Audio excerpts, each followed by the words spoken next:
is the Celebrity Afterlife Report podcast.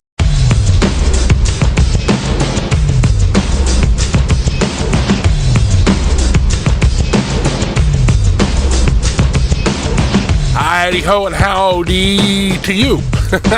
I'm the celebrity medium bringing you yet another edition of the Celebrity Afterlife Report, the only show on the internet that brings you the up-to-the-minute gossip about all your favorite deceased celebrities. We got some good stuff for you this week. I dug a little bit and found out some really cool stuff to tell you about, and I am so excited to present it to you today. Oh my, could you hear my voice is changing? I'm actually going through puberty right now.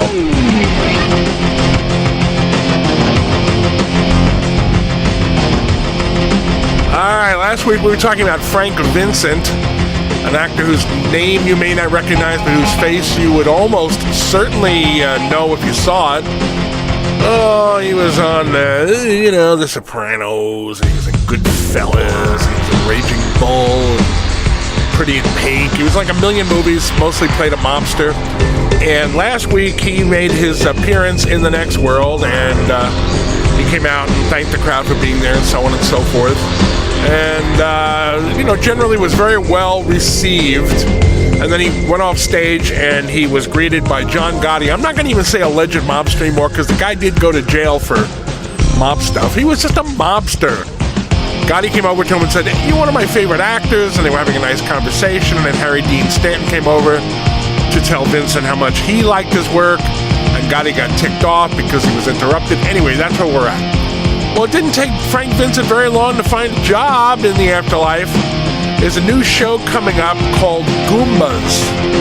It's kind of Italian slang for, buddies, pals, that kind of thing. Now, if you think that earthly plane television can be pretty stupid at times, you ain't seen nothing compared to some of what's on the boob tube in the next world.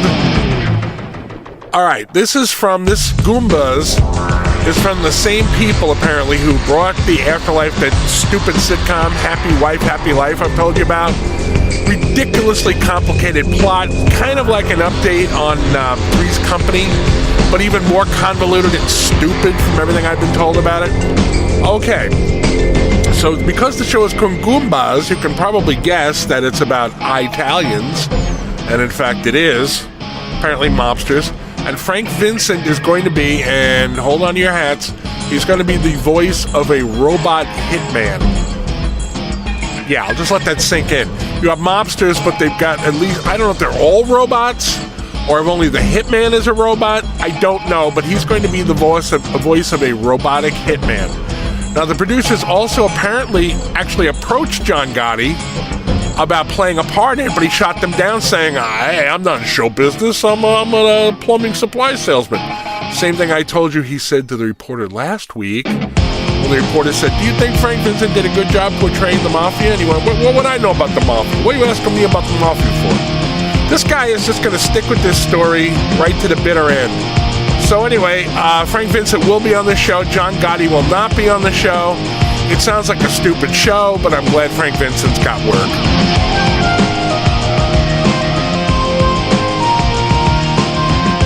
A few weeks back, Jerry Lewis arrived in the Next World. If you're not that familiar with him, if you're under like 100 years of age, Jerry Lewis was a comedian, and he made a lot of movies. And in the 50s and 60s, he worked with a guy, Dean Martin, who you may have heard of. And they were super duper popular. And Dean's been in the afterlife for some time. Jerry just arrived a few weeks ago. And Dean surprised Jerry when he was on stage talking to the crowd. And by all appearances, they were going to get back together and start working together again. That deal's off, at least for now. When Jerry arrived, he had a little run-in with a reporter, too. A reporter came up to him and Dean Martin after his little celebration there and asked him about this infamous movie, The Day the Clown Cried, that Jerry made. No one's allowed to see this. This is true. No one's allowed to see this movie for another 10 years. It's basically embargoed, and Jerry said it was bad, and he's sorry he made it. In the movie, he plays a clown in a Nazi concentration camp who leads little children to their death.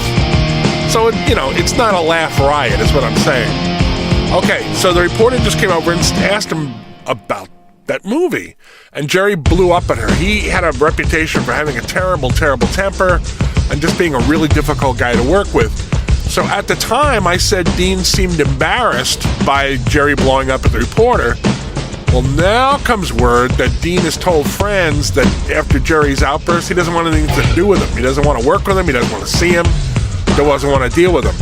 And if you think that maybe the rumor about him having a bad temper is unfair, let me just tell you that he left his children by his first wife completely out of his will. What did they do? Maybe he didn't like the first wife, but what did the kids do?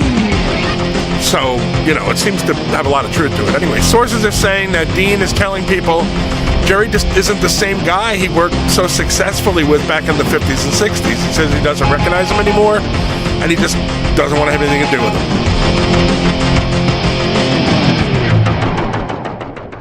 Okay. We now know the reason why the comedy superhero movie that's going to star Gilda Radner is on a hiatus. They stopped shooting kind of suddenly, and we didn't have any explanation for why. Okay, what we didn't know, or at least I didn't know, let's put it that way, I'm sure some people in the afterlife knew, but that Gene Wilder, to whom she was married on the earthly plane and to whom she is again married in the afterlife, is directing the film. Fine. But what apparently happened, according to people who are in a position to know, is that Wilder decided to take over the male lead in the movie on top of directing it. Now, the male lead had previously been announced that it was going to be played by John Hurd, and the character's name is Bill Reston, and he was kind of a love interest for Gilda, and it's a whole complicated thing. Well, they're totally different types. John Hurd is nothing like Gene Wilder. So Gilda thought it was kind of a bad idea for Gene to play the part, and she told him so. But apparently Mr. Wilder did not take that very well. So it looks like filming will be shut down, at least until that gets worked out. Somebody's got to play the lead. He wants to do it. She doesn't want him to do it. So everything is just kind of frozen in time for the time being.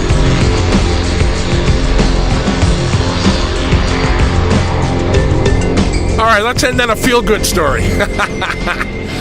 I've been telling you for weeks. Fred Trump, father of the American president Donald Trump, and his Nazi supporter friend Charles Lindbergh, first man to fly solo across the Atlantic, they've been holding rallies in support of Fred's son, the president. Makes no sense. Nothing they do there can affect anything on the earthly plane, but they're having rallies anyway. The crowds have been kind of dwindling in recent weeks. Meanwhile, outside those rallies, Dr. Martin Luther King Jr. and his new BFF Adolf Hitler have been having protests against the rallies and against what they call the hate speech that's going on inside the stadiums. Well, the crowds for the rallies have been shrinking. The protest crowds for Dr. King and Adolf Hitler have been growing. But there was a rally the other day, and Dr. King and Hitler were there, and a whole bunch of people. Well, someone, or probably more than one someone, released a pack of wild dogs into the stadium while Fred Trump was giving a long-winded speech on stage. There are packs of dogs, apparently, that have not been adopted by anybody in the afterlife. Now, they're not rabid or anything like that, but, they're wild dogs. They're going to run around and act crazy like dogs do. So nobody got attacked, but people were kind of frightened by this. And it's been described to me as absolute chaos. And they just couldn't continue the rally. People were just jumping and getting out of the way of the dogs running by them. So it shut the whole thing down. Now, Dr. King and Hitler, they released a statement saying they have no connection to the dog release thing at all, and that they don't think it was a good thing to do, and it wasn't proper. But some of their friends are saying that the two privately found the whole thing really hilarious. As would I, or probably you for that matter. It is pretty funny. But, they said, we don't condone this, we didn't do it, but, pretty damn funny anyway.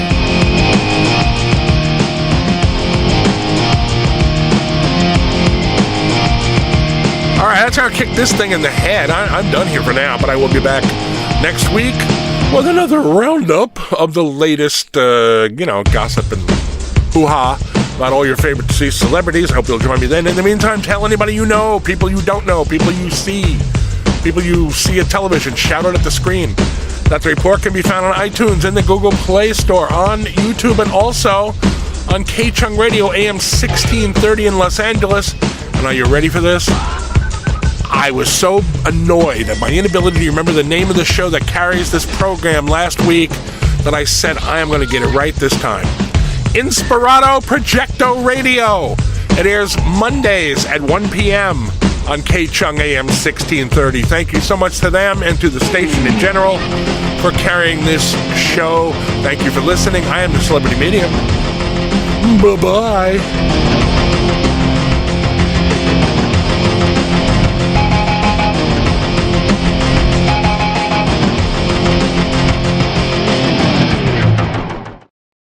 You've been listening to the Celebrity Afterlife Report podcast. To ask a question about your favorite deceased celebrity, call 818-3-MY-DREAM. 818-3-MY-DREAM. 818-369-3732.